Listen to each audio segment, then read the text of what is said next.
Hey, Daddy, this is the man of the champions, Bill Fonzie Alfonso, giving a shout out to Something else. something else, Daddy. This is Nicola, Great Warrior Wolf, and you are listening to Something Else. I'm Tony Cini, and you're listening to Something Else. Hey everybody, it's Rich Palladino, the voice of New England, and you are listening to Something Else with Arya.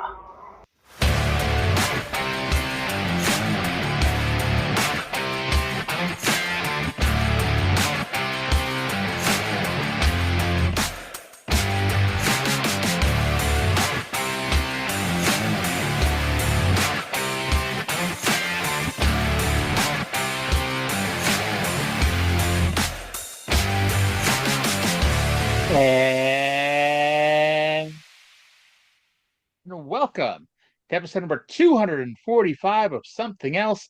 Feast your ear holes on this week's episode as we take a look at Mid-South Wrestling and World Class Championship Wrestling from November the 10th of 1984. My name is Arya, and joining me as always is the Stella Mae French to my sunshine.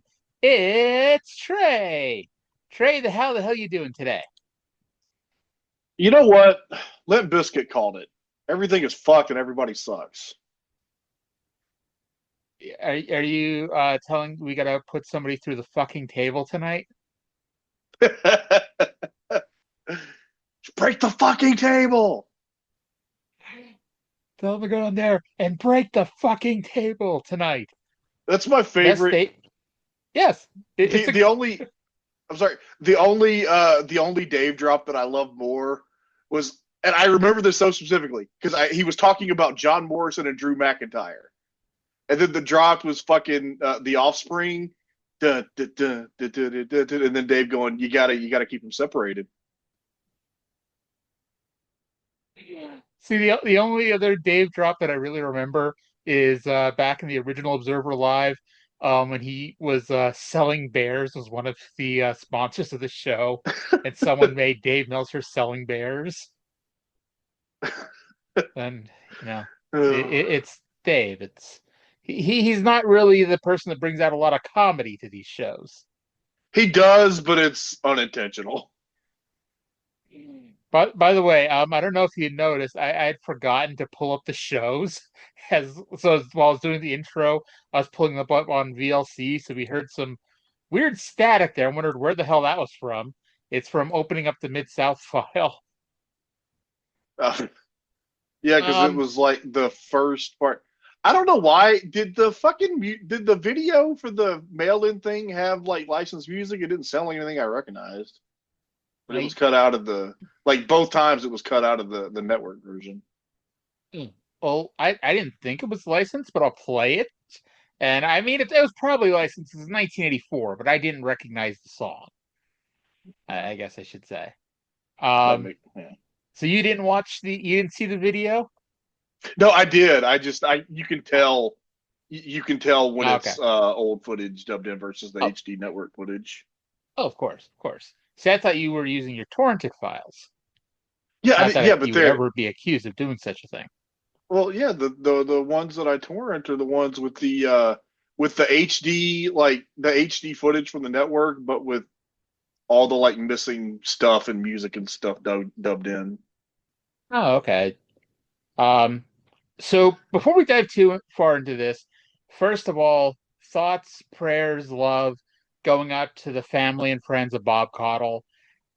We'll talk more about it Thursday during the Smoky Mountain show, not just because that's a show that Bob Caudle is on, but also because there's not a lot of time during this show. We got a lot of audio to play, but we love Bob Caudle. You know, I'll just say this.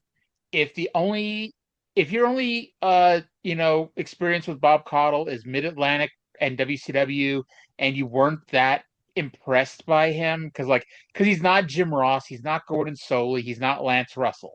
But I mean, who the hell is Jim Ross, Gordon Soley, and Lance Russell except Jim Ross, Gordon Soley, and Lance Russell? But if that's your only, if that's the only thing you've seen Bob Caudle in, check out the first 140 or so episodes of Smoky Mountain, especially the first 100 or so when he's doing it with Dutch. Bob Caudle earns his stripes, he earns his flowers. Nothing but love and respect to the man. Yeah, I mean, if I say anything else, then we're not going to save it to Thursday. But R.I.P. Yeah. Bob Caudle. We'll talk about it then. Do you want to send out some more thoughts and well wishes to Rebel? Oh AEW's Rebel. yeah. Diagnosed with pulmonary lymphoma. Apparently, it's been going on. Well, she's had health issues since May of 2024. Originally diagnosed with pneumonia, but after going to the Mayo Clinic, she found out that she essentially has lung cancer. So, best thoughts and wishes to her, and hopefully she kicks it. Yeah, my mother died of lung cancer, so yeah, it's fucking shitty. So hope the best for Rebel, not Reba. Indeed. And then the other big news that's just come out in the last couple hours as we're recording this, TNA appears to have a suitor for Impact. And of all the channels out there, like A, it's a channel I think most people who have cable TV get, but B, it's an out of left field channel. AMC is the rumored destination for TNA Impact. Is the AMC channel affiliated with the movie theater chain? I do not believe so, no. AMC is American Movie Classics, right? Yes. Yeah.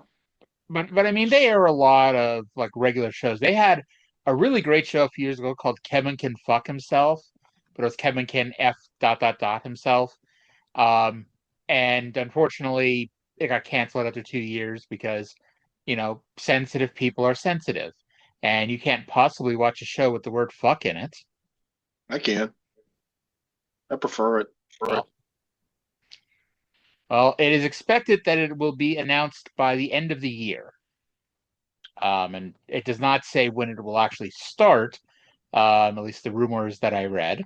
But it should be announced by the end of the year is what they are saying. This is only going to perpetuate the myth that TNA exists. You used to blame me for that.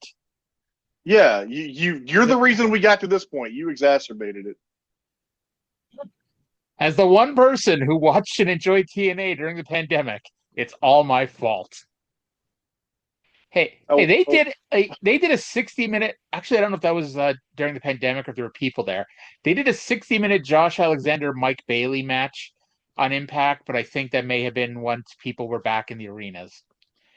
I did actually watch a bit of Pandemic Impact myself because there was nothing fucking else to do, and said I'm a good brother's mark.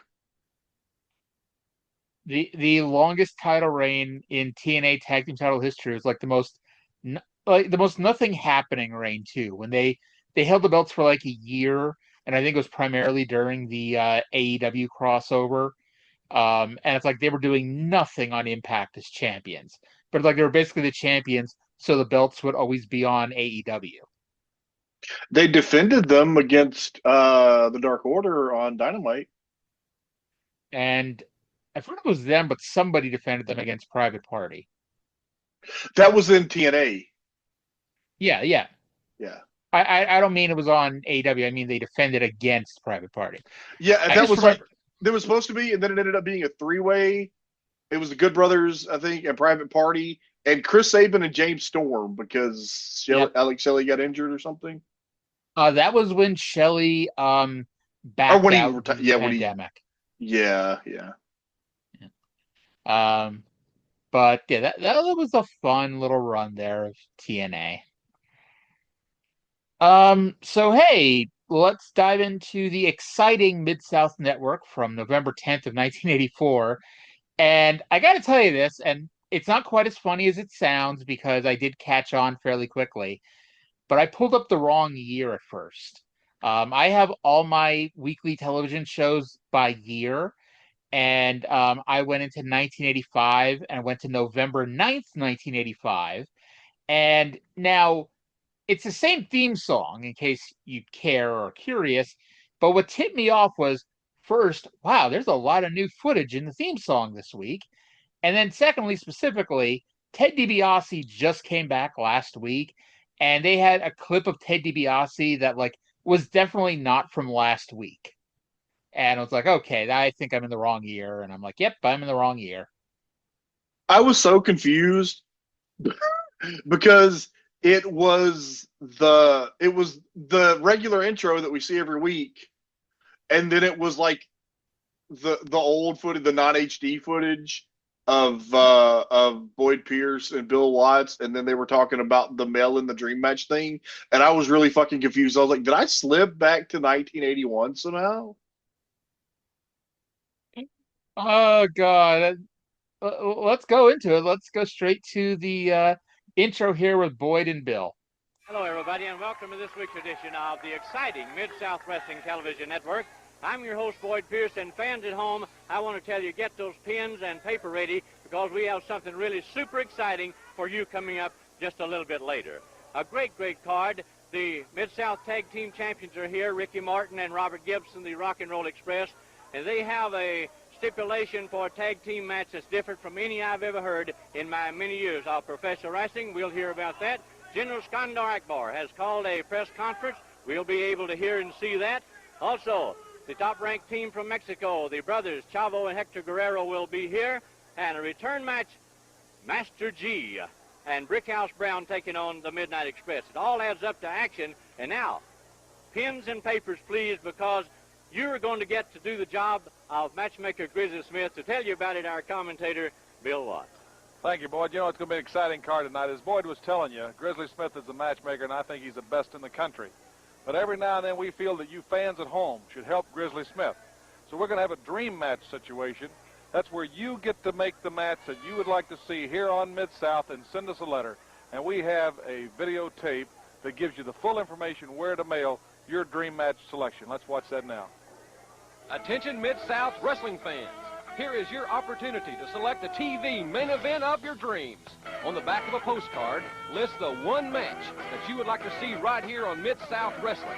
Mail your selection to Mid-South Wrestling, 116 West Breckenridge, Bixby, Oklahoma, 74008. Only postcards will be accepted. Mid-South Wrestling has the greatest fans in the world, and now you have the chance to select the greatest match ever seen on television. Enter your dream match selection today. Well, it's just like voting, Boyd, that each and every one of you at home have a chance to voice your opinion for the match you'd like to see here on Mid-South. And now, 2 weeks ago, Jim Cornette had made some serious threats on the Rock and Roll Express and their career and the longevity of the career. He'd also put up $25,000 against their Mid-South tag titles and told them to figure out any stipulation they wanted. And they had a stipulation because they've always felt that they need to neutralize Jim Cornette. And they had a stipulation, and it involved putting Jim Cornette in a straitjacket. They were demonstrating that to us here 2 weeks ago. Let's watch and see what happened.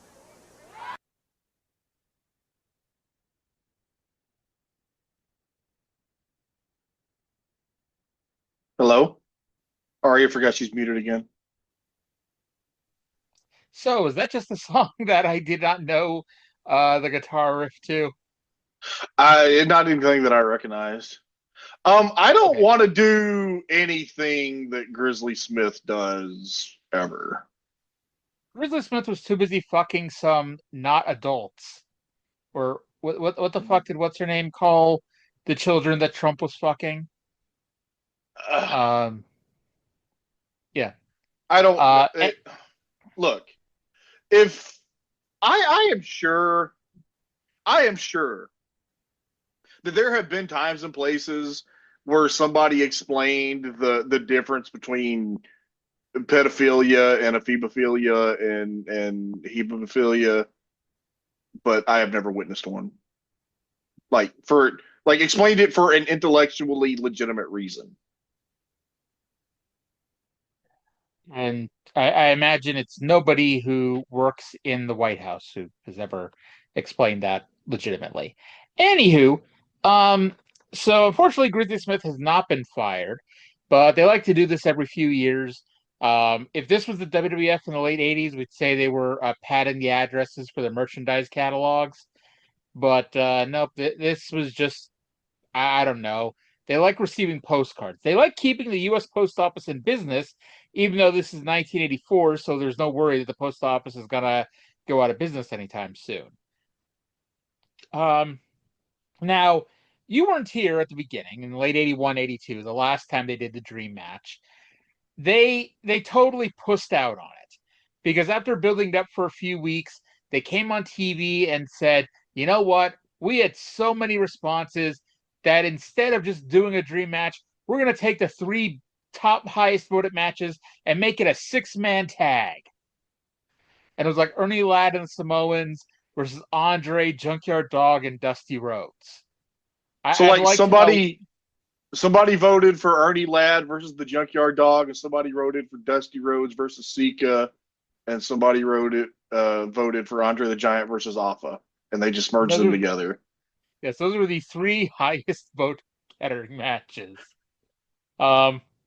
which was just a tremendous lie. I'm gonna send in my vote for Ernie Ladd versus Ed Siegel. What about you? I want to see Hulk Hogan and Junkyard Dog versus Butch Reed and Master G. I don't think Dog's coming back. I think he's Nor is Hulk Butch Reed. Hogan, and he was never here in the first place. I bet Hulk Hogan is also scared of Butch Reed. Oh, I'm sure of it.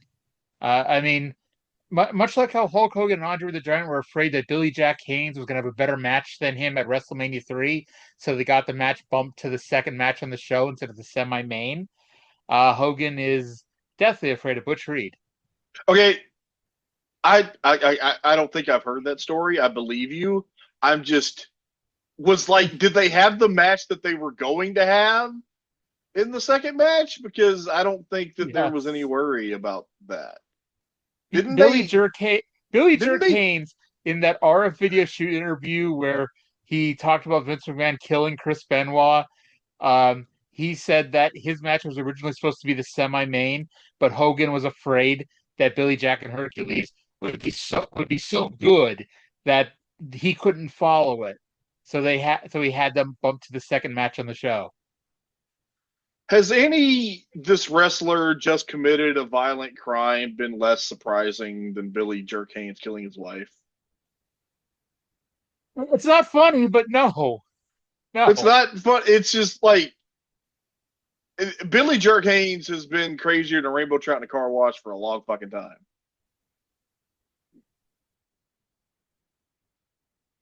Oh, what? Crazier than a rainbow trout in a car wash.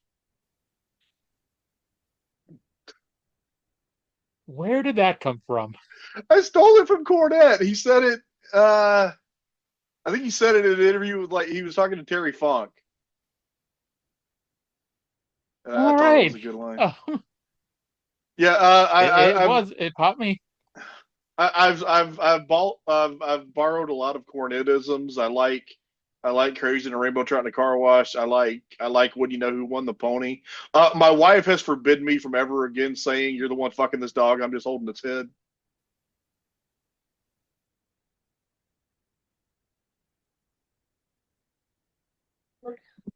What situation did you say that in? That I don't remember. Her banning you from saying that. I think it was just the fact that I said it at all. Okay. I'm like picturing it like at like one of the fancy events like for her job, and like you're it was spouting Cornettisms. It was just an average, this is your show. I'm just here for it. Oh God. I'm picturing you in like a tuxedo and tails, even though I don't believe that's any situation you've ever been in. I have never worn a tuxedo. Oh, you're not missing much. So from here, before we got really sidetracked there, thank you, Arya. They replayed the straitjacket angle from a few weeks ago, and now we're going back to Bill and Boyd to discuss the death-defying stipulations for the Rock and Roll Express versus the Midnight Express. Ricky Morton and Robert Gibson have suffered a lot at the hands of Jim Cornette and the Midnight Express. And I think they've decided, Boyd, that one of them has to survive and one of them has to leave. and they have come up with some stipulations that are death-defying. They're awesome. Never before in wrestling have I ever heard anything like it, and I want to tell you, there's no way that I would take part in a match like this. But I think Robert and Ricky have decided that one team's going to survive and one's going to leave, and they got to figure a way that Cornette never can interfere in this match. You know, Jim Ross is a pretty brave young man. He's a referee in the Big Eight, calls a lot of championship games. He was also an all-state football player. But when we see them explain this stipulation, you're going to see Jim Ross sitting down, afraid to stand up. Let's play and listen to their stipulations for this title bout. I am at this time 20 feet above the concrete floor, 16 feet above the ring on a scaffold. Ricky Morton, I know that you guys thought long and hard about the exact stipulated match that you wanted to go against Jim Cornette, and this is beyond anyone's wildest dreams, and I'm scared to death up here. Well, Jim, you know, all the people and everybody else, all the fans know that the history of the Rock and Roll Express and the Midnight Express is every time we had these guys in a match, this is chain matches, cage matches, Jimmy Cornette always found out a way to get in to interfere, to make his team win, because it was always you, Cornette. It was always you that made your Midnight Express win. But yeah, now you put up your $25,000. For any match that we wanted, any stipulation that the Rock and Roll Express wanted, well, you see what we got, Jimmy Cornette. This way right here, because I know in my heart that you don't got what it takes to climb up here, Jimmy Cornette, to interfere in this match. Well, here's going to be the first time in history, Jimmy Cornette, that a tag team match is going to be on top of a scaffold. And it's got to come down, because this area is not big enough for the Rock and Roll Express and the Midnight Express. One of us has got to go. It has got to end, Jimmy Cornette, and we're going to do it. We're going to do it right here on top of this scaffold. Now, I got to say to you, I'm half scared to death standing up here myself, especially with Robert shaking this scaffold. But, brother, it's got to come down. It's got to end. And I'd like to say to all these nice folks out here that's listening, I hope that you can stand behind us, and I hope when this match is over that we'll be able to call ourselves the Mid-South Tag Team Champions and be able to represent all you nice people. And I hope that we don't fall in one of our careers here, because I had to talk Robert into climbing up here and talking him in this match, talking it over to him. And you can see he's about half as scared as I am, too. So thank you very much. I've never heard of stipulations like that. 2 scaffolds, one on each side. Each team will start on each side. They'll have to meet in the middle to settle it for $25,000 against the Mid-South Tag Team titles. That's 20 feet above the arena floor, 16 feet above the ring floor. I don't know how anybody could have enough bravery to even get up there, much less to wrestle up there. Now let's go to Jim Ross in the ring. Okay. Jim Ross will do anything for Bill Watts, wouldn't he? Yes. Is there any chance in hell that you would have gone up onto a scaffold, even to sit to interview somebody? Absolutely not. I personally am scared of heights. Scared to death of heights. There is not enough money to get me up there myself. So, of course, here we are on the scaffold, and the Rock and Roll Express announced their stipulation, a blindfold evening gown match. Now, for the record, I am not afraid of heights. I am afraid of gravity. As a fat man, I believe that is only natural. do you believe if you were skinny that you would not be afraid of gravity? Not as afraid, probably. Okay. I don't fuck with heights either. So, this interview gave us a really interesting visage. If you're watching this on YouTube, you'll have seen that I've screenshotted it and made it the image of this week's show, where Jim Ross is sitting and his face is crotch level with Ricky and Robert, and he has a very ashamed, embarrassed, submissive look to him, thus leading to this week's episode title, Gimp in Training. Oh, fuck. Oh. Now, Ricky had to talk Robert into doing this. I wonder how long it took to talk JR into doing this. Probably longer than it took Robert. Here's what I imagine. I imagine Bill Dundee coming up to Jim and saying, "Hey, Jim, we need you to go sit up on the scaffold and interview Ricky and Robert." And Jim's like, "Oh, I don't think so, Bill. I'm afraid of heights, blah, blah, blah, blah." And Bill Watts walked by going, "I'm sorry, what'd you say?" And he's like, "Oh, it's okay, Bill. I'll be right up there. Don't worry." Sorry, your attempt at an Australian accent is so fucking funny. It's not as good as my Tracy Smothers accent. It's funny because you almost sounded more like you were from Tennessee, which is where Dundee lived for still lives. As far as I know, he's in Germantown. Oh, Lord. Oh my God. Did I tell you about when we went to Australia back in 2017? We were in Sydney for 5 days and then in Cairns for 5 days. Every fucking tour we had around Sydney, the driver drove us by where Russell Crowe lived and pointed out where Russell Crowe lives to us. I have never felt so bad for Russell Crowe in my life because to this day I can still see his condo. Wow. He was pointed out to me over and over again. Oh Lord. So Russell Crowe, if you're dealing with stalkers at your house, that's why. You know? Was it like a hop on, hop off tour type of thing? Nope. This was like we're like getting tours of Sydney. We're going to different events and whatnot because we had a whole thing planned. We went through a trip planner, which apparently still exists, by the way. But yeah, it was fun though. They have in a lot of cities. The first place I ever did it was Dublin, but I've done it other places too. And it typically called a hop on, hop off tour, where there's a set tour like circuit, and then there's like a bus or whatever that comes along like every 15 or 20 minutes, and just whatever stop you want, you get off and go to the stop, and then when you're done, you go and get on the next bus. It's a great way to see a city. So Trey and I discussing our various vacations lasted longer than the Rock and Roll Express versus Dale VC and Jack Victory. Mm-hmm. Ricky pinned Victory with a double drop kick in about 30 seconds. Once again, his name is Jack Victory because that's who gives you the victory. How long did that match actually go? 27 seconds. Wow. Okay. I was almost right for once. All right. Now, earlier in this episode, you may have heard Bill Watts mention that General Skandar Akbar has called a press conference. Now, I'm going to a press conference Saturday after the Full Gear pay-per-view. I'll be there, and hopefully MVP doesn't call me a nerd again.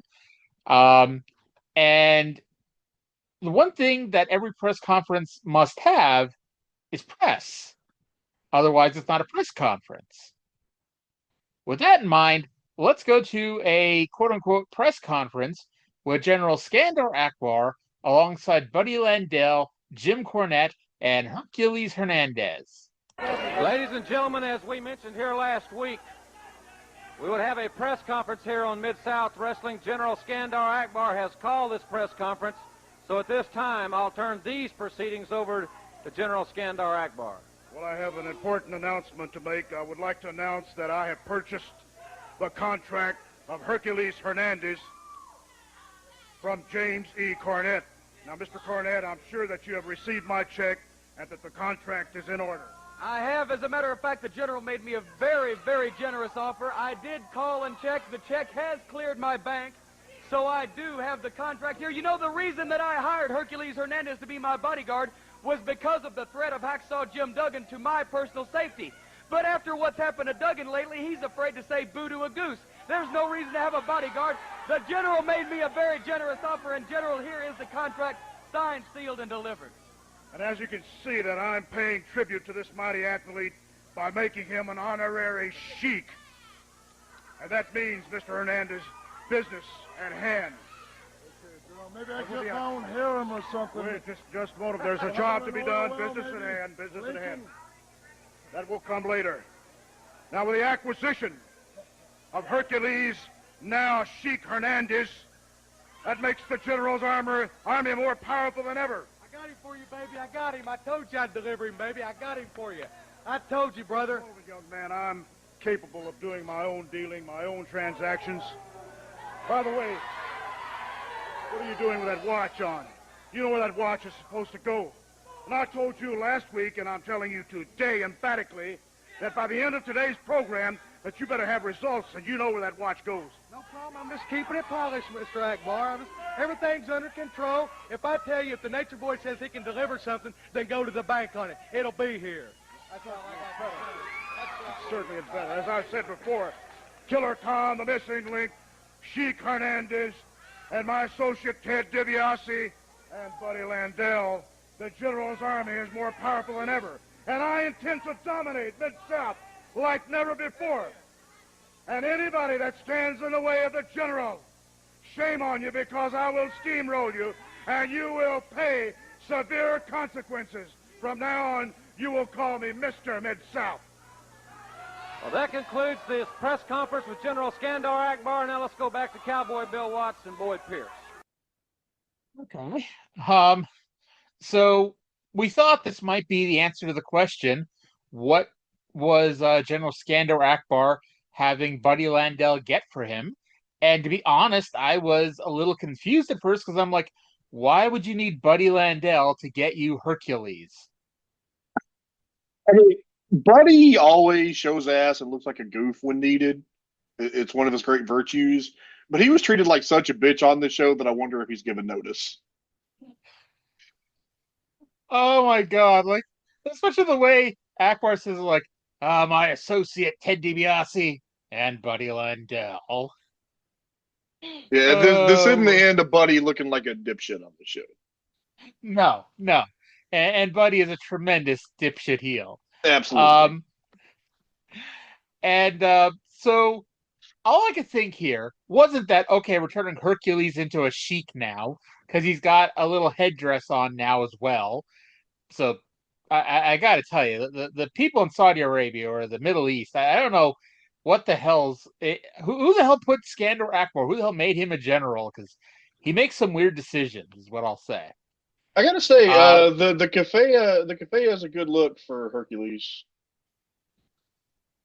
And also I was thinking during this segment, remember when Bobby Heenan tried to sell Hercules to Ted DiBiase, and this caused Hercules to turn babyface? Yeah. Like, this man has been sold so many times, but it was that last time. That was when he was like, okay, motherfucker, this is too many times now. Maybe Akbar paid more than DiBiase. I know that they didn't, and like there's no reason for them to, but it would have been funny for me if at some point they would have mentioned that like DiBiase's money was in oil, because it would have been a great like continuity callback to him being associated with Akbar. It would have been great continuity, between promotions. That's why pro wrestling is fucking great, though. You can have continuity between promotions that have nothing to do with each other. I guess, but I mean, it would almost give like a wink and a nod to a company when the WWF was pretending that no other wrestling existed. I know all the reasons. I would have enjoyed it. Now I know I made a joke about, being a press conference with no press, and you may be sitting here like, well, what were they going to do? They were going to fly in Bill Apter or something in 1984 just to do a silly angle like this. Well, where the hell is Buddy Nichols, the man who made wrestling what it is? He hasn't been on TV in over a year. Maybe he's been promoted to Buddy Dimes. Oh God. But yeah, Akbar walked off and didn't give any time for the no press to ask questions. But yeah. I also wrote, if you need more proof that Cornette is on his way out of the territory, His one extra charge has just been sold off to somebody else. Yeah, I had the same thought. Yeah. I do, like the whatchamacallit, the idea that we're putting together this major heel stable. And, Mid-South has always been good at interlinking all the rivalries together without really making it official. This is a way kind of to make it official because now we have a 5-man heel stable at the moment, with Max and Killer Khan. And so, hey, we get a couple baby faces together. We got a bit of an angle going here. But the man said at the end of the promo that we are to call him Mr. Mid-South now. So we can't dead name him anymore now either. We can't call him General Skandar Akbar. Can't wait to see Max accompanied by Mr. Mid-South. On World Class. Yeah. Oh Lord. So up next was scheduled to be Butch Reed versus Jim Horton. Here's a Jim Neidhart. But after Butch Reed got introduced, Butch Reed has been joined by his tag team partner and business associate Buddy Landell in the ring. Let's go to Budrow. What are you doing here? I have to talk to my man Hacksaw Butch Reed. It's very important. Just wait a minute. We have a match. Ladies and gentlemen, highly irregular. Well, I am the man, boy. What do you mean? Hey, don't you know who I am, Buddy Landell? I'm surprised you brought something like that to me. Don't you know that I run out the dome? Don't you know that I beat Master G in a polio? After he tried to break my leg, I come back and whoop the hell out of him. And you gonna tell me about somebody who wants me? Hey, man, I don't need nobody because I am the man. I am the #1 man in this South. I stand alone. You're real good. You've improved so much since I taught you everything that I know, and you've really improved a lot since you've been with me. You taught me what, boy? You taught me what? Let me tell you something, sucker. I taught you everything you know. The only reason why that I let you hang around, boy, is because I just tolerate you and I feel sorry for you. You just like a parasite. You just like a leech. You just like one of them little old fish that follow the shark around. He just the surface, boy. Get out of here. I gotta run it. Get out of here. This is for our career. Come here, look. Butch, a solid $9,000 presidential Rolex watch, brother. It's for you, Butch. It's for you. I'm trying to do this for our career. Mr. Akbar said to give this to you, brother. So this is what it is, huh? So this is what the Rolex watch is all about, right? You gonna deliver me to Skandar Akbar? Let me tell you something, bloodsucker. I don't need you. I don't need Skandar Akbar. I don't need nobody. Because Butch Reed, the hacksaw, the brick house walks alone. And you know what I think of you and this Rolex and Skandar Akbar? Huh? That's what I think of you, boy.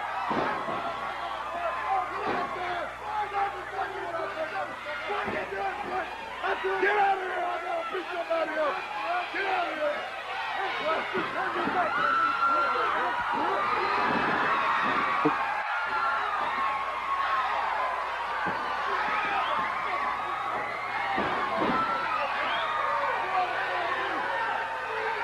get this sissy out of here, man! Don't never put your hands on me! Wait just a minute, gentlemen. Hold on, Reed. Hold on, Reed. Hold on. Let's talk. Let's talk. Yeah, let's maintain some. Let's talk, Reed. Let's talk. We didn't come to fight. Let's talk. Let's talk business. I made a mistake. I should have come to you personally, Butch Reed.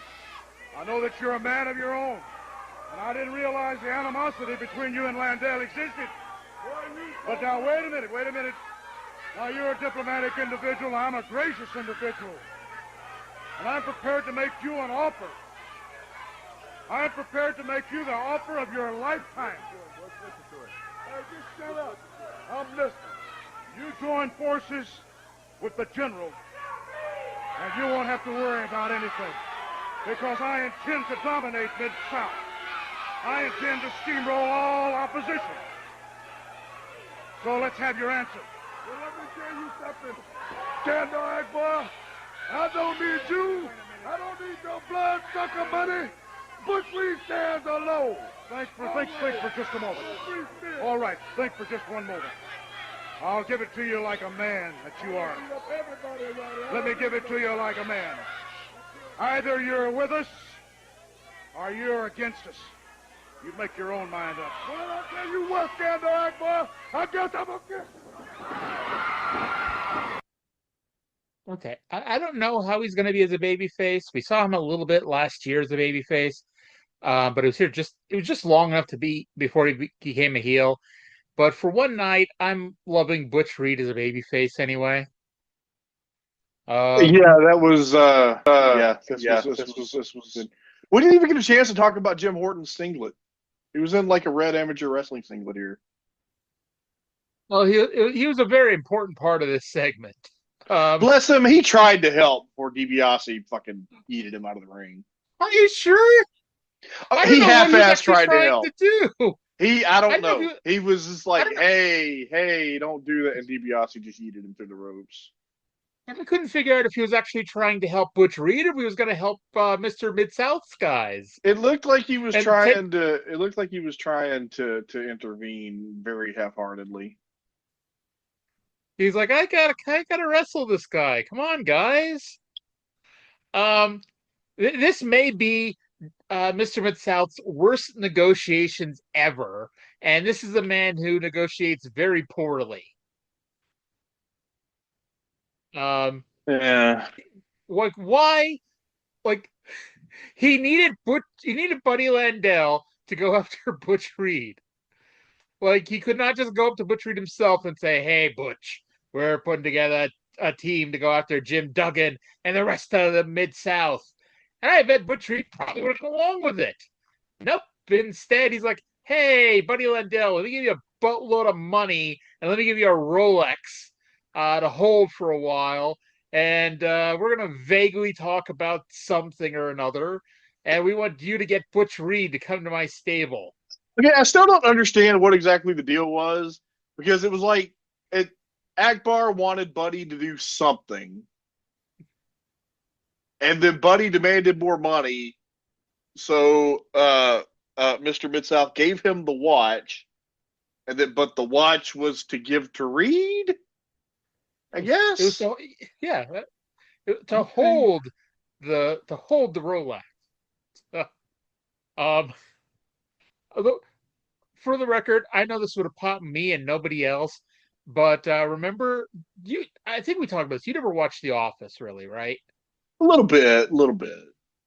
Okay, well, there's an episode, I forget the reason why, but Michael Scott was like, "Look, I'm going to ruin this $1 bill," and he crumpled it up and put it in his pocket. He's like, "I'm going to make this $1 bill worthless," and he crumpled it up and put it in his pocket. And it's like, I wanted Butch Reed to say, "You know what I'm going to do with this Rolex?" And then just drop it in his tights and then beat up Buddy. So out came Mr. Mid-South, Ted DiBiase in a black satin jacket with Rat Pack sewed in on the back. Yes. In cursive lettering. Like, yes. It's either the worst jacket or the best jacket ever. Fucking tremendous. I'm voting for fucking tremendous. But yeah, Butch Reed could choose between being part of Mr. Mid-South's stable or a 4-on-1 beatdown. And it really tells you just how bad of a manager and negotiator Mr. Mid-South is, because Mr. Reed will say he chose the 4-on-1 beatdown. So this is where I wrote Jim Horton was walking around like he couldn't make up his mind over what to do. So DiBiase flung him out of the ring. And then after an ass kicking, Jim Duggan came running out with a 2x4 to run the heels off.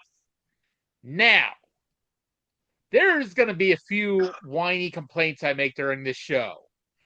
When is Jim Duggan getting fined? And if you tell me, well, he's not going to get fined because he didn't use the 2x4, he didn't hit anybody with the 2x4, then I'm going to counter with Brian Alvarez's favorite argument. Is it okay if I bring a gun into the ring as long as I don't shoot you? I think I don't know. I don't think you can be disqualified for just bring I don't know. I feel like I don't know. I feel like if you bring a gun to the ring, there are bigger problems than a disqualification. But I'm sure Arya, should not be allowed. I am sure that if Duggan had hit anybody with that 2x4, Bill Watts would have been appalled and screaming that he'd be fined heavily. I am sure of it. $10,000. Yeah. If I'm Jim Cornette, next week's show starts with me complaining that Duggan should be fined $10,000.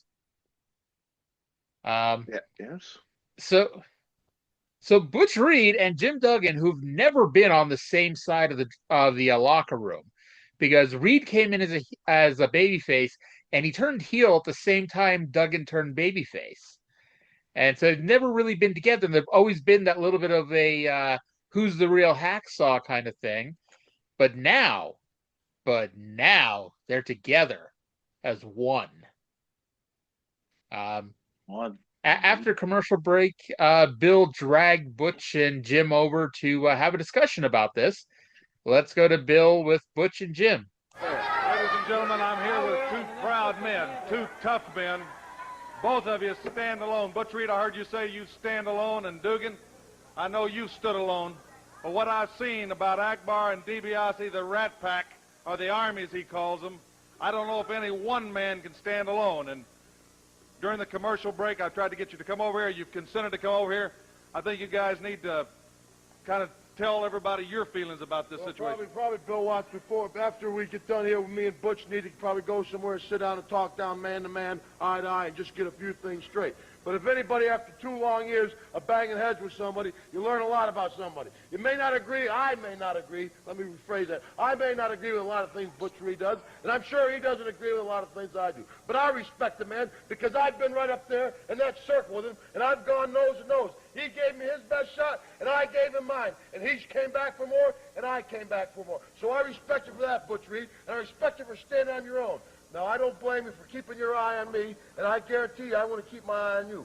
But there's a force coming here in Mid-South that we haven't seen before. It's like a black plague, a cancerous growth. The Skandar, Akbar, Ted DiBiase, Hercules Hernandez, a few other people joining together. And maybe we need to get off camera, and maybe we need to set up a few things and straighten things out around here in Mid-South. You hear what the man said, Bill Watts? He said the whole thing right there. He said respect for your fellow man. We don't fought each other tooth and nail. Matter of fact, I don't run out the junkyard dog. I don't beat up Master G after knee surgery. And this is the only man right now that I got to give respect to as being one of the toughest suckers around here other than me. But it seems like Butch Reed has lost some of his respect. R-E-S-P-E-C-T, and that's that. That's that. For Butch Reed, respect is his respect. I don't care how I got to do it. Jim Duggan.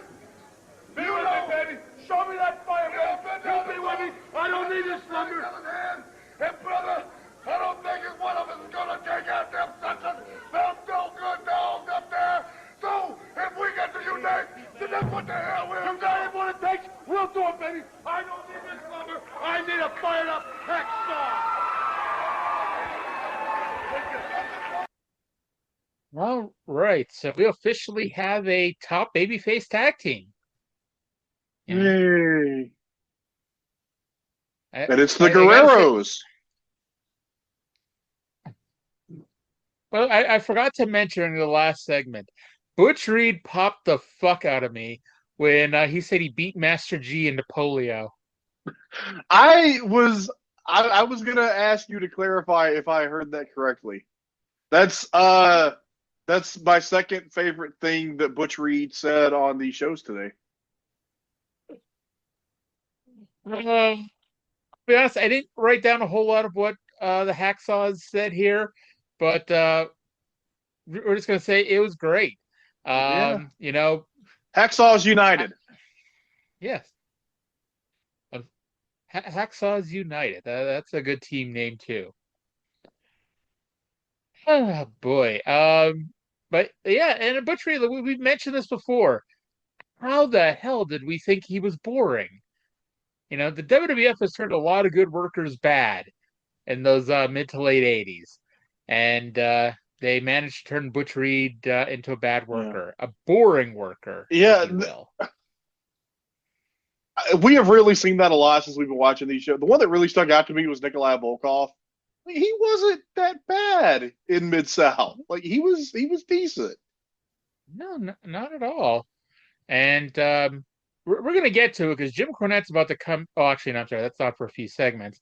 But I'll just say, Jim Cornette comes out in a few segments and talks about how he's been there for almost a year. And I was like, holy fuck, it's been almost a year.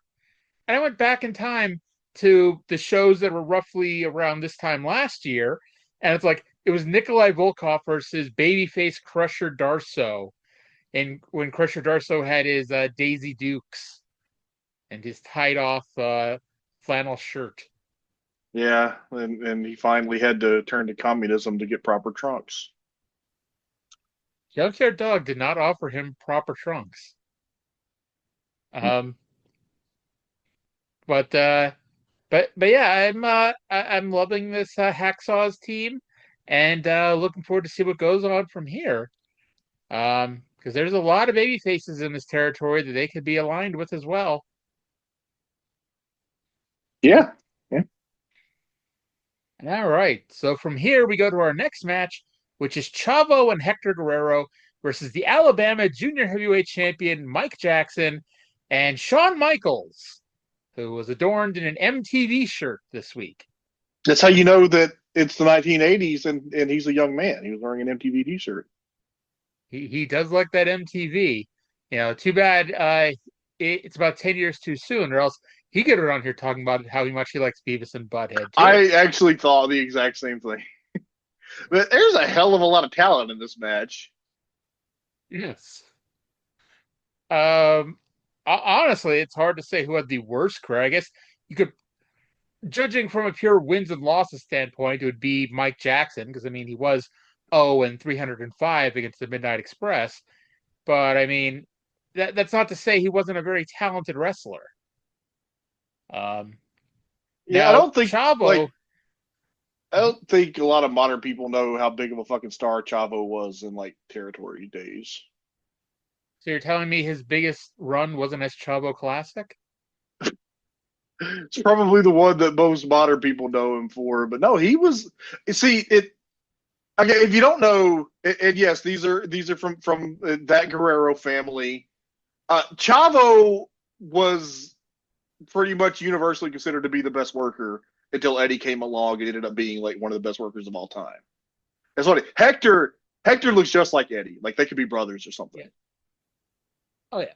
Now Chavo, this is calling it a run is a very generous word, but this is his second stint in Mid-South. He was here a couple of years ago when they horrendously butchered the spelling of his name. And he did a tope that Bill Watts was marking out for a month afterwards. They're pretty cool. Yeah. Chavo Guerrero was how they spelled his name. CHAUVO GURRO.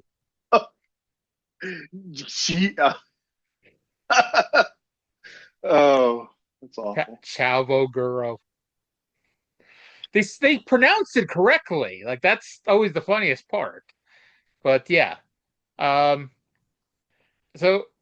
let's see here. Blah blah blah blah.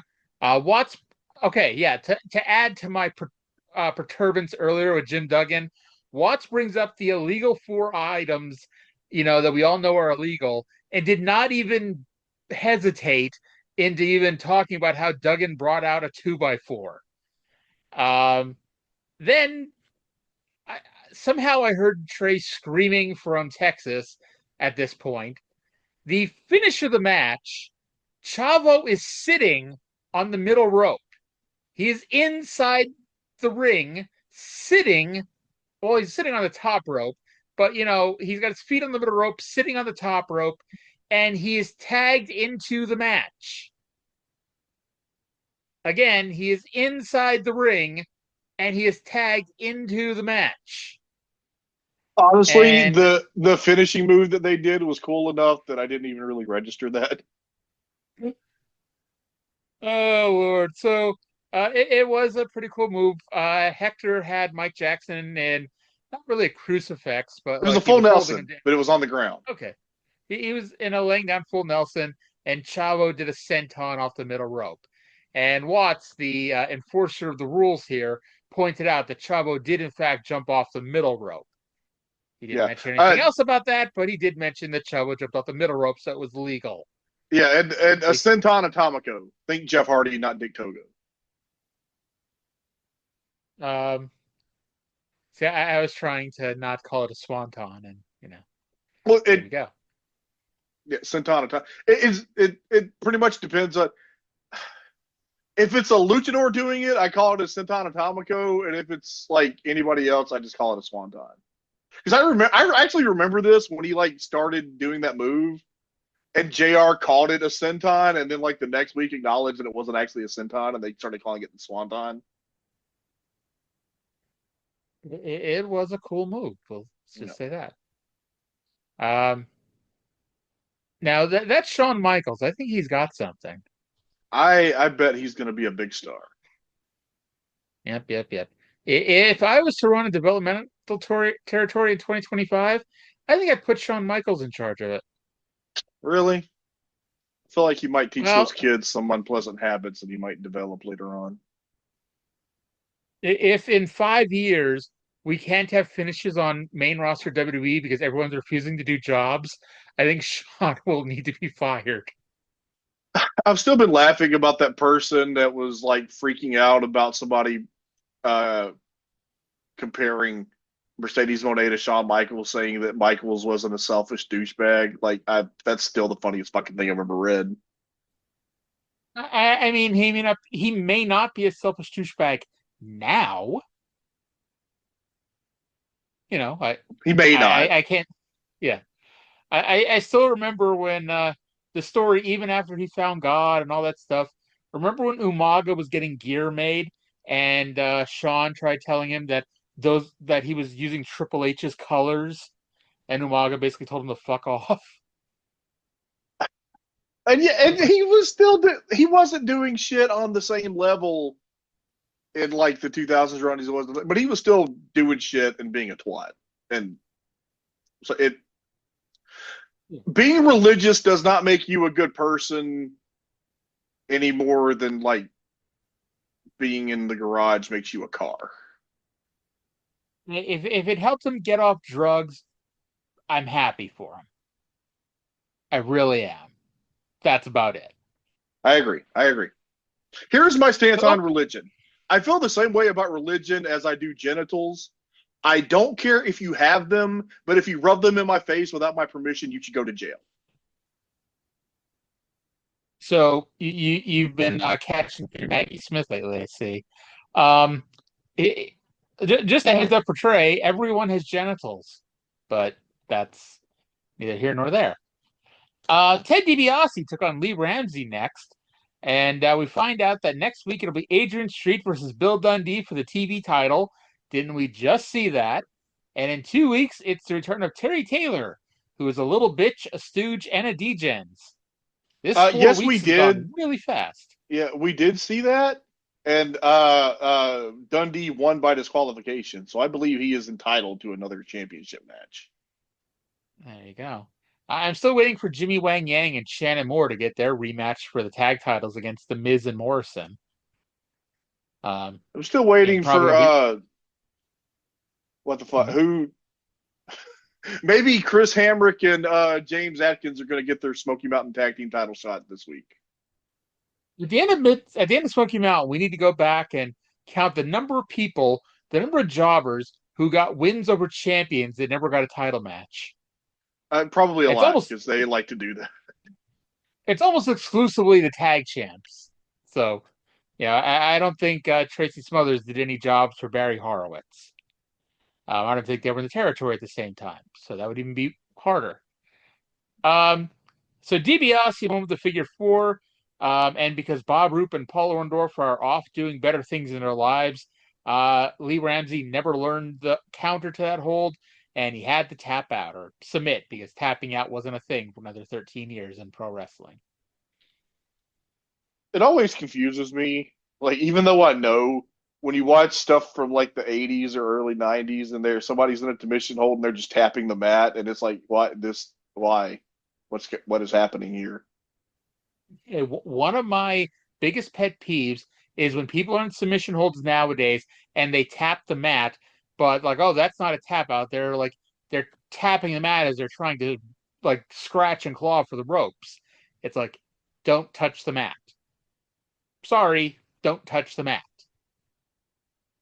I don't know. I don't know. I feel like a reasonably intelligent referee should be able to distinguish. Do you remember the CM Punk Undertaker Montreal Screwjob submission match? Yes. So Undertaker, because Punk got him in the the Anaconda Vice, and of course supposed to be the Montreal Screwjob, but Undertaker's hand kind of hit the mat, and it's like, well, there's I don't think it was supposed to because JR kind of called it like, well, that's kind of discretion here. Then he got told in his ear, yeah, no, ignore that, and Undertaker tapped out when he wasn't supposed to. I think it is like an unofficial rule or convention that you'd have to tap a minimum of like 3 times. I would take that, even though, like, again, it's never even been in the unofficial, untalked about rules. Like, you can only break up a pin once. I would take that. I would believe that. I do remember one time Owen Hart was taking on Farouk on an episode of Raw, and like Farouk forgot he was supposed to tap out because Owen has him in the sharpshooter, and Farouk is verbally submitting, and the referee is like, I can't call it. He's like, yes, yes, yes, and then it's like, oh yeah, and he tapped once, and the referee called it. You can absolutely verbally submit though. Like, that's stupid. Like, how do you submit if you're in a hold where your arms are both trapped? Actually, and this has never made it to pro wrestling, but unless I'm horribly mistaken, and I don't think I am, in MMA you're able to tap out with your foot. Huh. I think that's true. Yeah. I think I've heard that. I mean, not that I would deny that you would be correct. It's just I also believe that knowledge is correct. I mind you, I don't really watch MMA much, but I don't think I've ever actually seen that. But I feel like I saw it once. I feel like I saw it once. Well, I'm a much bigger fan of the origins of UFC than I am modern day UFC. So, like John McCarthy's book, love it, and I'll go back and read it from time to time. Art Davies' book, love it, I'll go back and read from time to time. That period from the Observer from like 93 to 98, like I will always go back and read the MMA news, as opposed to like now I don't like when I do read the Observer. I've skipped the MMA news for well over a decade now. It's like I'm always fascinated in that UFC history period. Yeah, my interest in MMA has always been more about like the fact that like you do not have MMA as it exists without pro wrestling. Pretty much. And I think it's funny, and I can't wait to get to 2005 in my book series to go through this. TNA and UFC were doing pretty much the exact same buy rates through 2005, with the exception of that Couture Liddell show after the end of the Ultimate Fighter. They were both doing 25 to 35,000 buys, and obviously one started doing a lot better than the other. Anywho, let's go to the intro here for the next match, which is the Midnight Express with Jim Cornette versus Brickhouse Brown and Master G. This tag team match is one fall with a 10-minute time limit. Ladies and gentlemen, I introduce to you now the 2 men who have dominated tag team wrestling in the Mid-South for almost 1 year now, and will continue to do so for quite some time to come. Lean, mean, slick and quick, Loverboy Dennis and beautiful Bobby, the Midnight Express. Okay, so this was a fine match. I would even go as far as saying it was a good match. However, I was surprised by how almost clean the finish was. Like, it wasn't really a clean finish, but it was a clean finish in that I wasn't even expecting the Midnight Express to win. And keeping in mind, I know that they're getting a tag title match, but I also know they're on their way out of the territory. So I was expecting at best a DQ finish. At worst, there'd be some sort of finish where they lost to Brickhouse Brown and Master G. But that's not what happened here. Instead, the finish is Condrey goes to the top rope for a move on Brickhouse, but he gets caught by both referee Randy Anderson and Master G. So while they're all arguing, Eaton scurries around to the other side and comes off a different turnbuckle behind everyone's back with a top rope leg drop onto Brickhouse Brown for the pin. Yeah, I was a little surprised too, but maybe Brickhouse is on his way out too. By the way, I have before me the official wrestling rules as sanctioned by the National Wrestling Alliance from 1974. And it does state, hold on, I have it. Automatic disqualification when one team member saves another on any shore, pinning, or submission combination more than once. It's nice that Vince McMahon follows the rules of the NWA from 1974.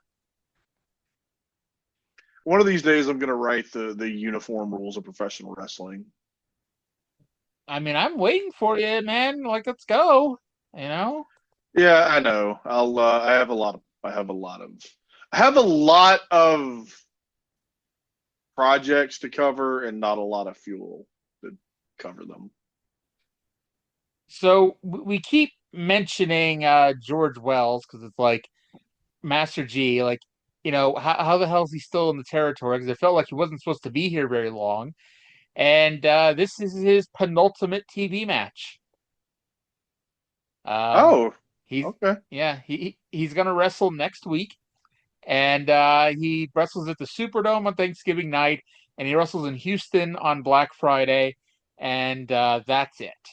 At least until we see him way into the future. Now I don't know, because they haven't shown Houston footage in a while, thank God, because I don't need Paul Bosch in my life. But like, you know, they could show the Houston match, I guess, at some point. But otherwise, we are at the end of Master G until... Actually, is this it? Well, he's going to be in World Class at the end of 86. But I could swear he came in as a black guy replacement. And not just, I'm replacing Junkyard Dog for a few months. I mean, as a babyface, you know, main event. But I guess he's not. He never comes back to Mid-South. So I was wrong. Let it be known. I've been wrong once or twice. And this is last Midnight Express match, at least in the Irishman Hill Boys Club. Oh, is it? I didn't even bother looking that up. Well, I remember the last one I looked it up and we had one more. Okay. Well, I have gone over to the bookshelf and picked up my copy of WWE Book of Rules and How to Break Them. So I'm gonna flip through and see if the rule is stated in here as well. Oh my God! Apparently, when Master G goes into World Class, he has a feud by the looks of it, and I would think so. I hope you're sitting down for this, because apparently we're gonna see these two wrestle a few times at least. Master G is going to be in a feud in World Class in 86 and 87 with the Dingo Warrior. Oh my God. I am not prepared. One of his first matches. Now, keep in mind, Cage Match doesn't show everything. We've talked about this before. There's stuff missing all the time. But one of Master G's first matches in World Class is teaming with Matt Bourne to lose the World Class Tag Team titles to the Dingo Warrior and Lance Von Erich. What a now, fucking tag team. There's a lot of problems. What was that? What a fucking tag team. There's a lot of problems with that sentence I just said, but you'll notice at no point did I say Master G and Matt Bourne won the World Class Tag Team titles. Yeah, they probably won them in fucking Georgia. Oh God, that I mean, Percy Pringle's going to be there, so that's always nice. Oh, that's pretty cool. Yeah. As are the Young Bloods, Mark and Chris, because Jay's dead at this point. The Renegade Warriors. Yes. Suddenly you're like, man, I know Arya said you wanted to give up World Class when Gino dies, but come on, we're going to get Master G versus the Dingo Warrior. Oh, lordy.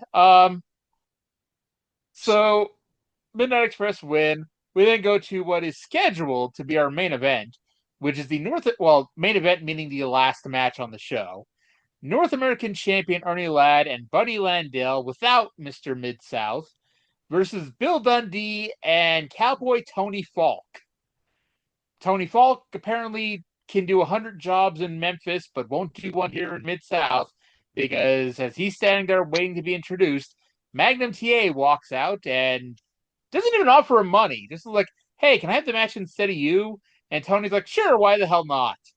And so Magnum TA is ready to team with Bill Dundee, except Ernie Ladd, who is constantly being fucked over by this territory, and he had to find a way to get a title shot and to win the title. He did not sign to wrestle Magnum TA even in a tag team match. And he's like, nah, brah. No, sir, Mr. TV announcer. You're not going to play this one on me. And he walked off.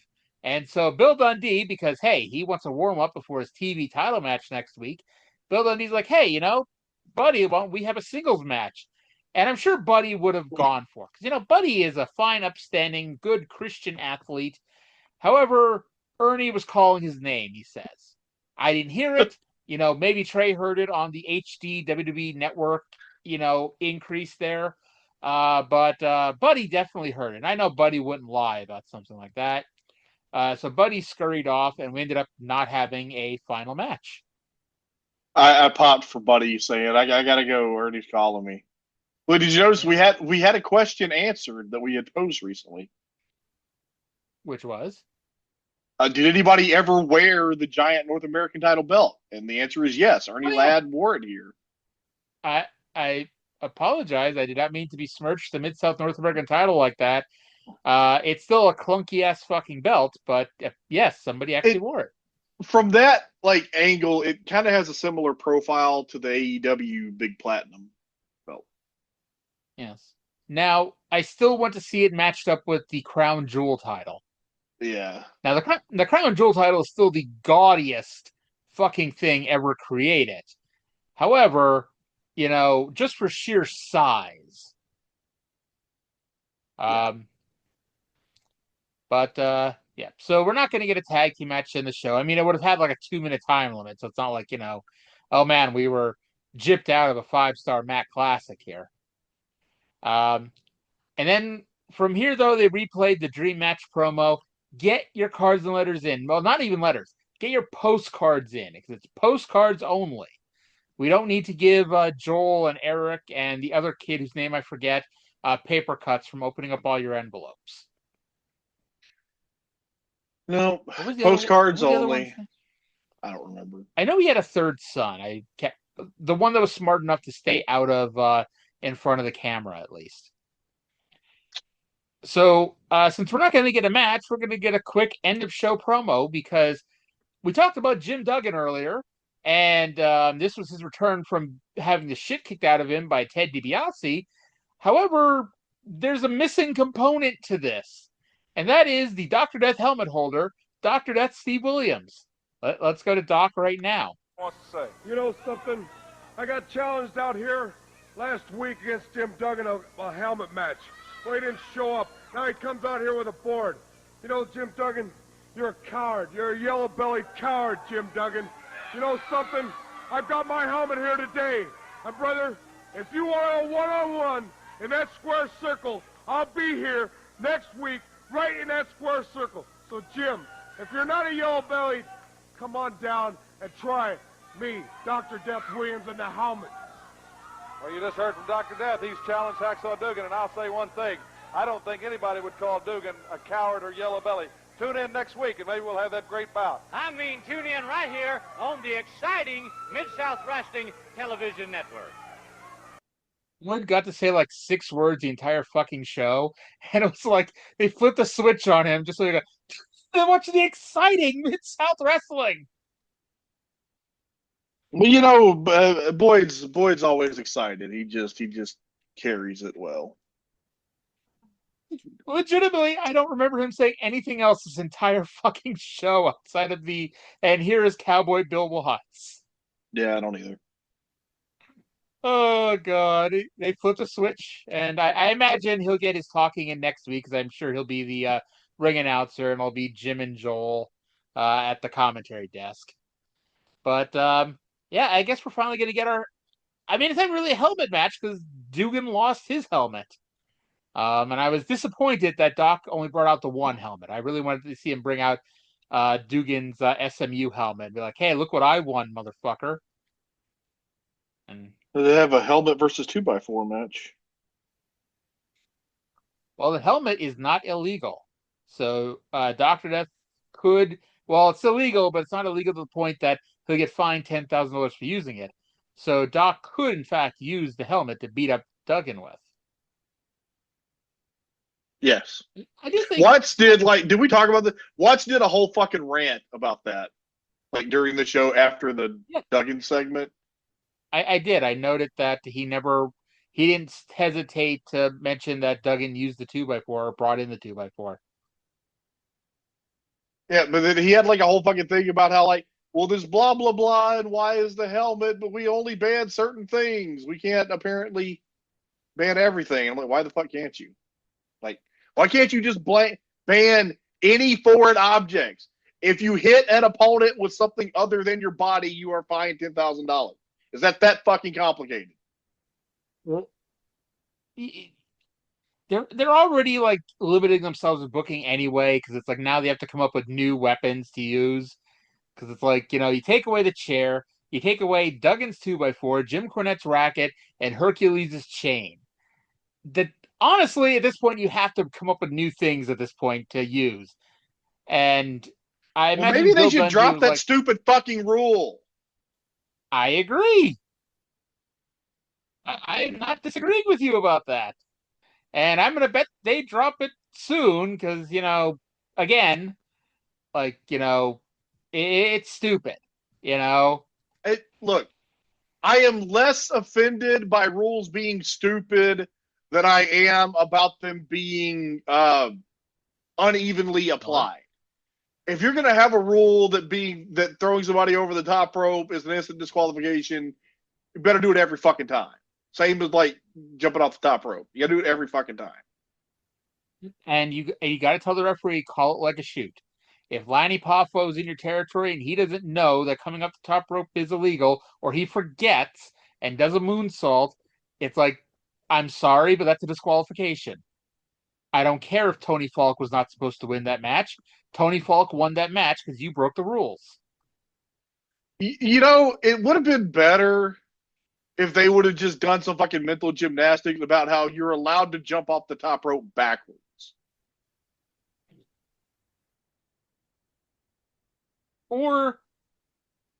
And this is like, you're still like, putting too much power into the referee's hand. If you're jumping off the rope with a move that's not done to intentionally cause injury, like the moonsault, like you could injure somebody with the moonsault, but it's not the intent of the moonsault to injure somebody. You can't injure somebody with a moonsault. Ask Bob Holly. And you can angrily give somebody the shooting star press in an attempt to injure them. Just ask Billy Kidman. But you can't powerbomb Kidman. No.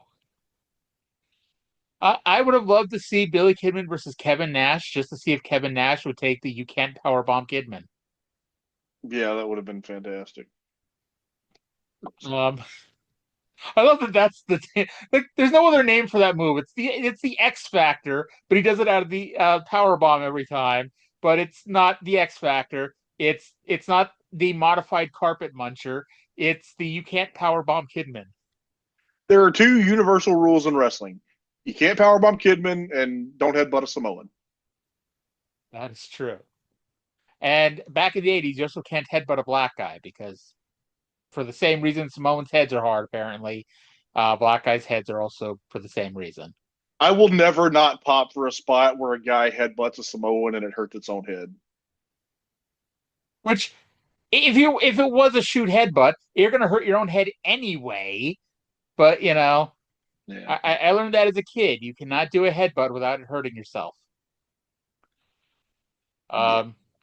So let's go now to World Class, November 10, 1984, taped October 27, 1984, at the Cotton Bowl, same place as last week. And if you remember me whining last week about the booking of that show, and at least not so much the booking, but the order in which the matches were aired last week versus this week, get ready to hear more whining. Let's go to Bill Mercer with the intro. Welcome to World Class Championship Wrestling, the Cotton Bowl Wrestling Star Wars from the famed Cotton Bowl in the internationally famous State Fair of Texas. I'm Bill Mercer. Great to have you with us on this beautiful Texas evening. And we have a tremendous main event. The mixed tag team of Mike Von Erich and Stella French against Gino Hernandez and Erica Roberts. And that will be, of course, Andrea, the Lady Giant. We'll have all that and more for you on World Class Championship Wrestling. But first, we'll be back in just a moment. Not sure who the hell Erica Roberts is, but apparently she's in the main event. Yeah. I noticed the same thing. Yes. I almost fast forwarded through the intro because Zumhoff was wrestling in the background. I noticed that there was wrestling. I didn't actually notice who was in the pre-match or not even pre-show, but intro wrestling. So we go to our opener, and this is where Arya gets all ranty and ravey, because the opener is Chris Adams with Gary Hart versus Kevin Von Erich in a captain's match featuring the people who the fans chose in the largest write-in campaign ever. So is it a captain's match or is it a write-in campaign match? Well, they were written in as the captains, obviously. Okay, then. But also, and maybe I watched this last week, so maybe there's something I forget. What do you get out of winning the captain's match? And I know, like, you could say, well, they've always done captain's matches. Plus, I forget if Jake Roberts wrestled also on the show, but pretty much everybody wrestled twice on the show because, again, World Class is like 14 people in the territory. So it's like, yeah, if Gino and Mike are going to be in the main event, and I'm sure Kerry did something with Jake Roberts, more than likely, you got to piece together Chris Adams and Kevin Von Erich. But also, so last week we found out that Kevin Von Erich wasn't going to wrestle in the main event due to an injury he occurred earlier in the show wrestling Chris Adams.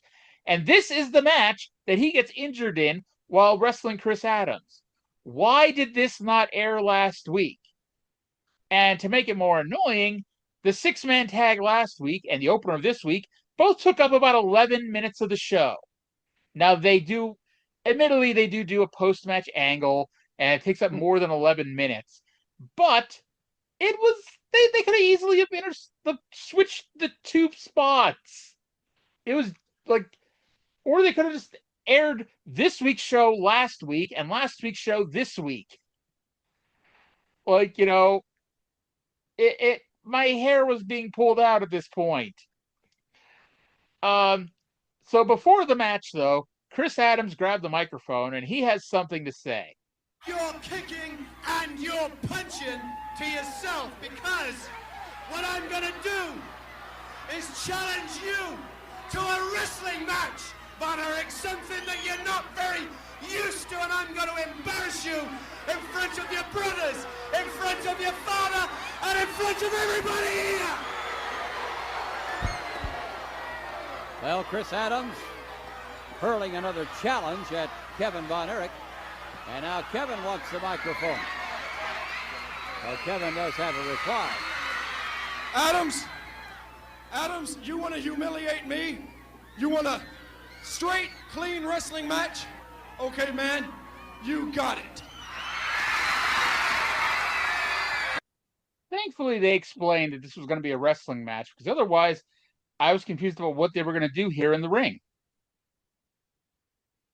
Yeah, I don't know. Maybe they were going to play fucking Tiddlywinks. I thought maybe a dance off. You think? You know? Oh yeah, I bet. The Kevin can cut a rug. Hey, Kevin is a nice young boy raised in Texas. I guarantee he went to cotillion and he had to learn to properly dance, with the young lady. So I'm sure he.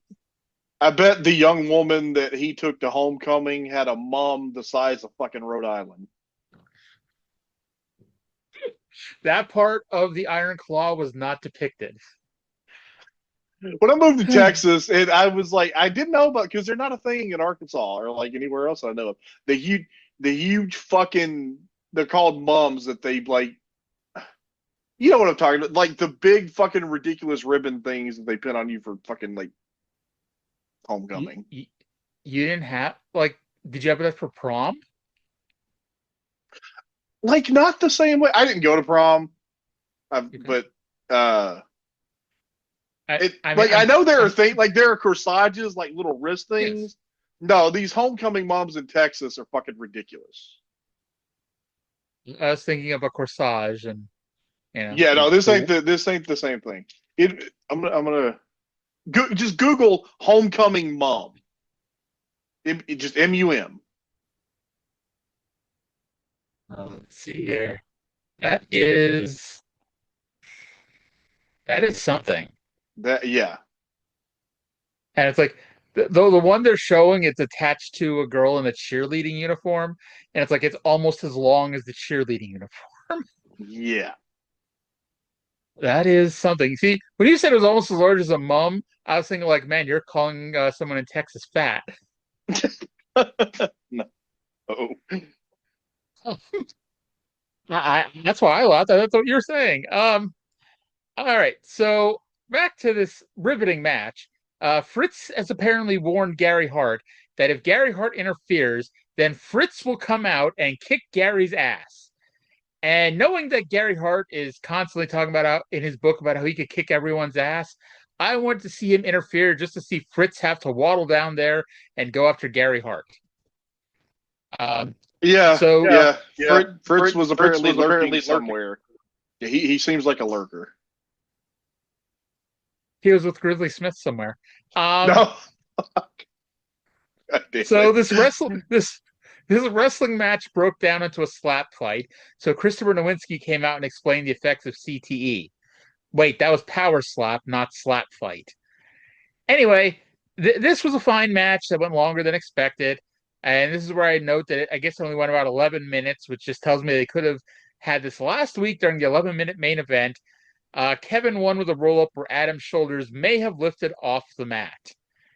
After the match, Kevin took the mic and told Chris Adams that if he fires Gary Hart, he'll let bygones be bygones and, they'll forget what went on and just move on with their lives. Adams, who, by the way, turned heel before Gary Hart turned heel, his response was to clunk Kevin in the head with a chair and then put the chair on Kevin and jump on it. Kevin, having been hit terribly from behind, is busted open, and David Von Erich takes the mic and demanded an ambulance. I don't want to say he got stiffed, but he was bleeding from the back of his head, and they don't do blood angles in this territory very often. That was a fucking wooden chair. Like a big, and he hit him with it. It probably did hurt like shit. I bet it hurt like shit. And this is where I noticed they still have the fucking rugs in the corner from last week. But I don't know why, but Kevin was basically had his face down in one of them and was bleeding onto it. Yeah. That was great for the rest of the show.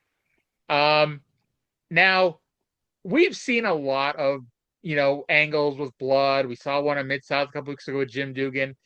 They really played this one out.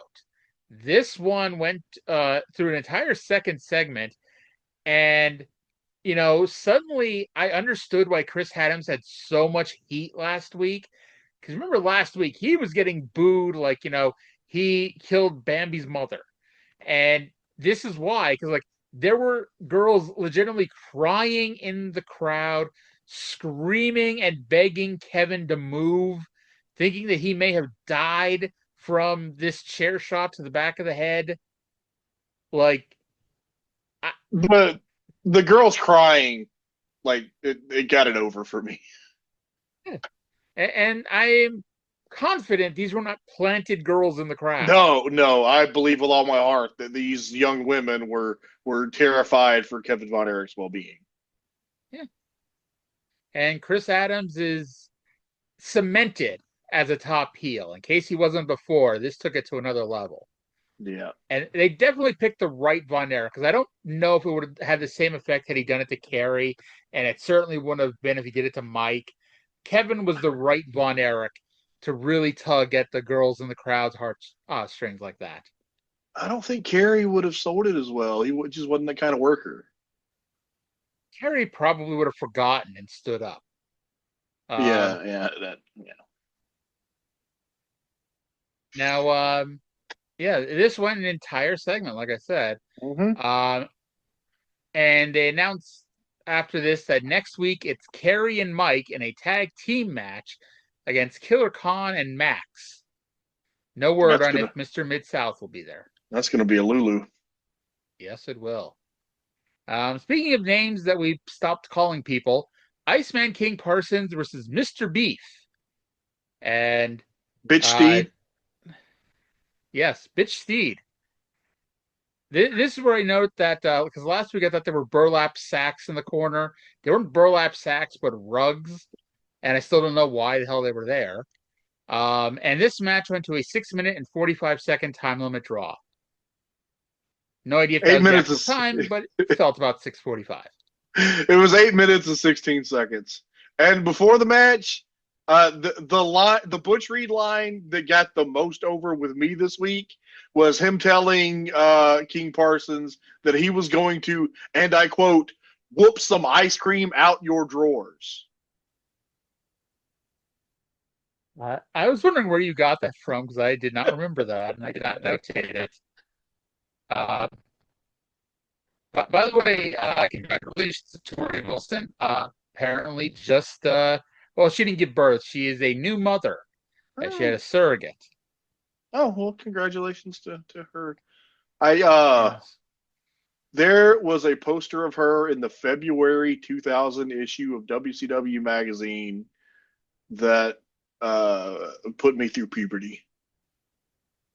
I was gonna say you read that magazine more than once. If you remember the exact issue date, I sure did. Of that magazine.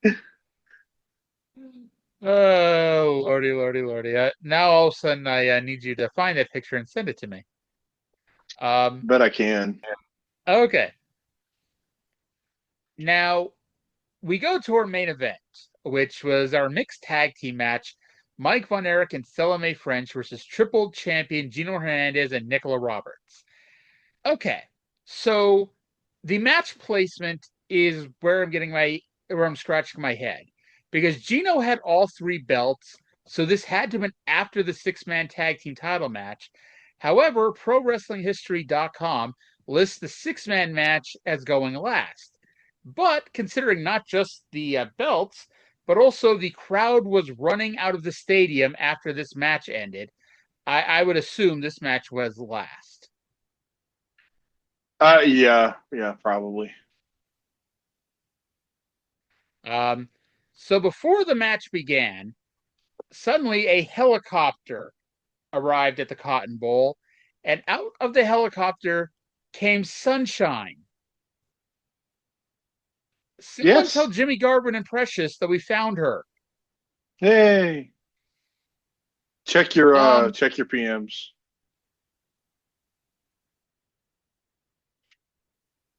God damn. Yeah. I've just gone through puberty a second time. Mm-hmm. Also, the first thing I noticed, even more so than Torrie Wilson being a very attractive young lady, was that this got the picture was taken backwards, because she's laying on or it's like a mirrored image, because she's laying on the mat where the Monday Nitro logo is, and the logo is mirrored. So yes, I see that. I don't know. It may have been, and it may just be like the image of the internet. I don't know, but that was the. Well, I don't think it is because it has Torrie Wilson written in correct. Oh, well, script. I see that. You're correct. You're correct. I never looked at that part of the image. Well, it's right next to her ass, so I mean, just saying. Actually, oh my God, the pointy bottom of the WCW logo is pointing right into her ass. Yeah, it is. Yeah, it is. There's. We have gone so far off the rails here. Is Torrie Wilson's ass going to be in the show notes? Torrie Wilson's ass. Wasn't she supposed to be in a loony bin back in May? I don't know. Sunshine, not Torrie Wilson. Or Sunshine. Sunshine. Yes, she was. Yes. I realized I'm like, I should probably stop using pronouns here. Pronouns, pal. Yes. So that was a long ass time to be in a loony bin, if I do say so myself.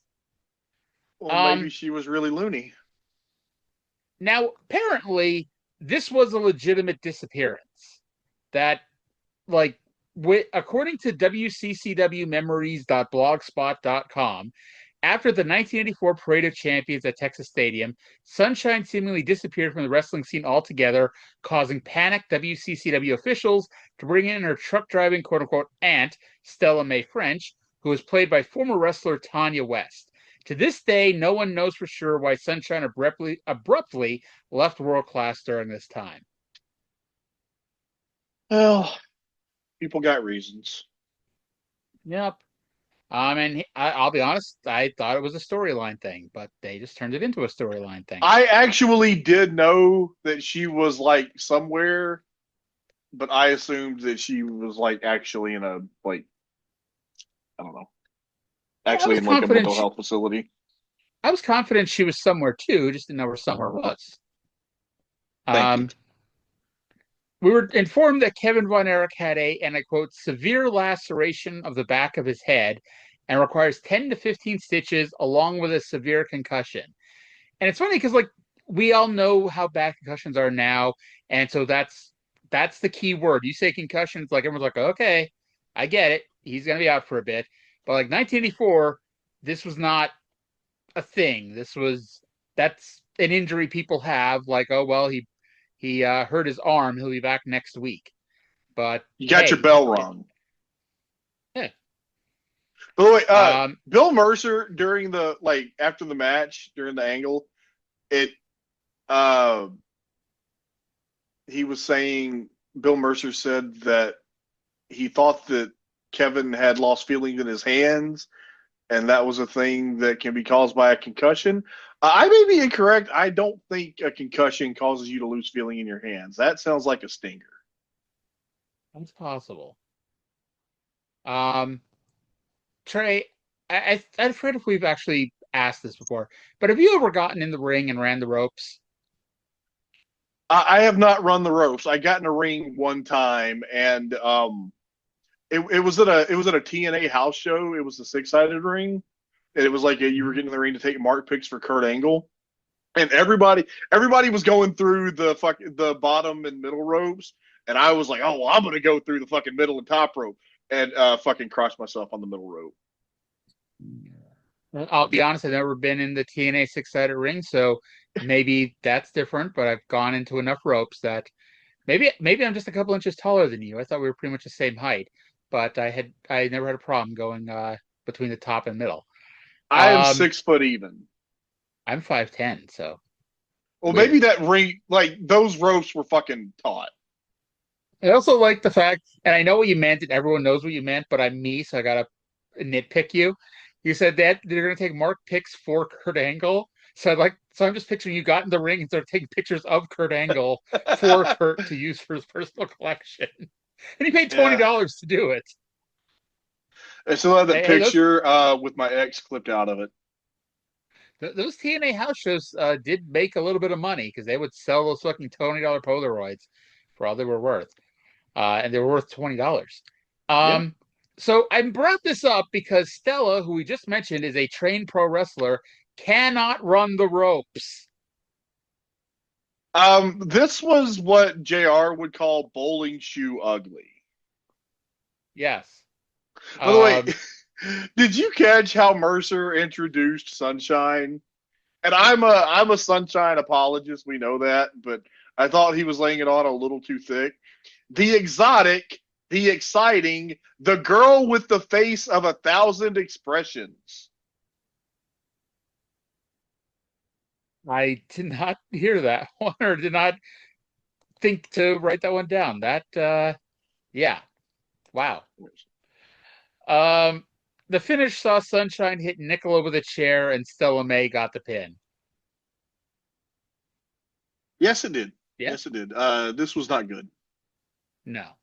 And the crowd was so embarrassed about being there, they ran out of the building, even though ProWrestlingHistory.com claims there's another match. What did it say was last? A 6-man? What was that? What did it say was last? A 6-man? Yeah. Yeah. Yeah. Who knows? So I had to laugh. I don't know if you noticed this or not during the outro. They go back to Mercer for a few seconds to end the show. By the way, Sunshine talked to Mercer for a few seconds and said she was glad to be back. And then we go to commercial. We come back so Mercer could say goodbye. And they show a close-up of Mercer. So you can see in the background, the stands are empty and people are taking apart the ring. However, during his talk, they show not a still shot, but they go to show a video of a full stadium and people milling around and whatnot. I'm like, really? Like, what was the point of that? World Class Memories has this listed as the last match. Well, I trust World Class Memories more than ProWrestlingHistory.com. Yeah. But yeah, so that was World Class. The last 2 weeks, even with the weird choice of match order, I would say this last week's was a fun 2 weeks.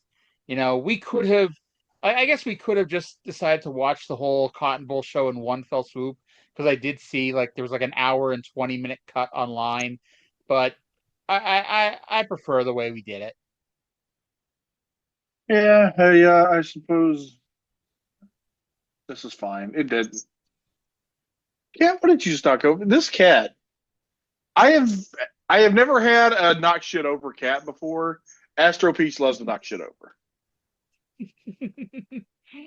How many cats have you had before this? I guess 4 total. I didn't have cats growing up. My mom was allergic. I didn't have cats until I started living with my wife. It's funny because as a young child, we had every pet but cats. I remember we had birds, we had a dog. I guess that was it. When I say we had a lot of pets, that's pretty much it. We had birds and a dog. And I was a dog person growing up. And then it's when I became an adult and my best friend had a cat, I fell in love with that cat. Yeah. So it was fun. Mm-hmm. I'm sorry. Go ahead and finish. So one of my memories, my friend didn't have AC in her house, but I always slept over at her house because it was better than sleeping over at your own house. And so one night, she had a dog and a cat, and they were chasing each other all over the fucking house when we were trying to go to bed. So I took the cat into my room, and she took the dog into her room. And it's summer, it's August, it's hot as fuck, and there's no AC. So I slept without a shirt on. And her cat spent most of the night walking up and down one side of my body and up the other. And it was it was hard to sleep like that. So when my wife and I first, it merged households, I had a miniature dachshund who at the time was about 8, and she had a little gray tabby cat that was about 5 or 6, and that was the best cat. She was this cat had fucking human level intelligence, I swear. and she was amazing, and she made me a cat person. And then, so we got when we first got a kitten, it was because I had never had a kitten, and so Bella was supposed to be my cat, but the cat chooses the person. So Bella was my wife's cat too. And then we have we have two cats that are both brown tabbies and look almost just alike, that are named Bella and Ella, but that wasn't intentional because Ella belonged to a friend of mine, and his living situation was that he wasn't able to keep her, so we ended up with both of them. And then we got Pearl.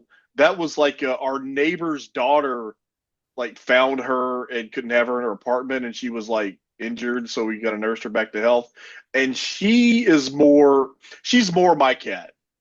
She hangs around with my wife and sleeps in her bed a lot, but she seems like she gets a lot more excited when she sees me. And then we got Astro Peach, and he's 100% he is my ride or die. He is my right hand man. And I didn't realize what a cat person I had become until I have a couple of times kept a friend's guide dog, a black lab, because sometimes if they're doing something, he doesn't use a guide dog all the time. He uses a cane a lot, and just sometimes it's not convenient to take a dog. So I've kept him, and I love him. His name is Larry, and he's a big, goofy, silly boy.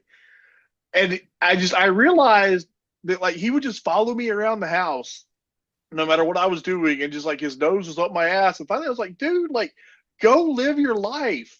And then that's when I remembered, oh, dogs don't have their own lives like cats do. No. I think she's about to collect the reward money. I'm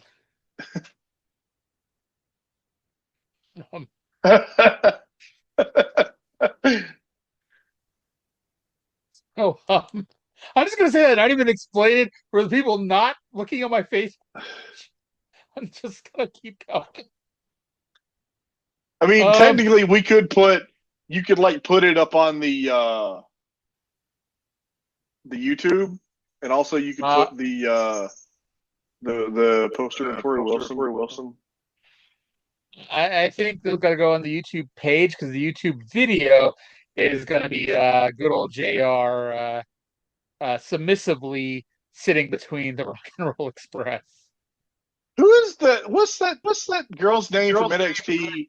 The really hyperactive blonde girl that used to be part of the fucking whatever, not Catch Point, but whatever the WWE version of Catch Point was called. Or, the no quarter catch crew. Okay, no, she was part of the other thing with the fucking amateur wrestling guy, Chase U, yeah. I was about to say Diamond Mine, because that was the Creed brothers, but Diamond Mine, wasn't that Thea Hail? Yes, Thea Hail. I was like, I just saw a video of her on Facebook, and I think she's really cute. Hey, WWE has taught me that only pretty people can be on television. I'm still my heart swoons for Lash Legend, although I question her choice in tag team partners, because apparently Nia Jax is still a thing, and Lash Legend is now with Nia Jax. Yeah, Thea Hail just has that weird energy about her. She's she'd be really fun to hang out with. She would annoy a lot of people, but I would just love her. So, I don't want to cut you off in the middle of talking here. However, you got to do 3 shows this week, and a lot of times come Thursday, you're a little prickly just when we're doing 2 shows. So throwing in an extra show, especially since you're doing TNA with me tomorrow, I think now's a good time to call it quits. Arya, I'm not prickly because I hate the shows. I'm prickly because I hate my life. Yeah, I get that, but I also sometimes, especially when we do a long show on Tuesday, having you come back to a long show on Thursday, you're kind of like, okay, Arya, I don't need more of your bullshit. Let's go on. But so, what? Any preliminary thoughts on TNA before tomorrow, or should we save all of the what could be ranting and raving? I don't know. Well, you haven't told me your TNA thoughts outside of Rudy Charles' sideburns. And then, I made like a rule for myself that I wanted to start keeping track of who referees were. So it was hard because like the stuff I watch, I know all the referees by sight, and it was like, okay, the referee for I knew the names and I didn't really remember. I had to like Google, and I figured out, okay, the referee for the first match was Andrew Thomas, so I got him. And then the next match was Mike Posey, who I know by sight because he's on AEW referee today. And then but he had like no hair in 2003. And then the last one was like, I think that's Rudy Charles, but does Rudy Charles have fucking sideburns? And they weren't coming up on like Google when you Google Rudy Charles or Dan Engler. So yeah. Yes, he did. He had sideburns. And I don't know. I'm about halfway through the show, and I've had more than my weekly ration of Disco Inferno. Main event, Glenn Gilberti. And he's not even in the main event anymore. Keep in mind, as you're watching this was, in my opinion, a good TNA show. Yeah, it's Kid Cash, Shark Boy was pretty good. The tag match with CM Punk and Julio De Niro was decent. Not a bad show.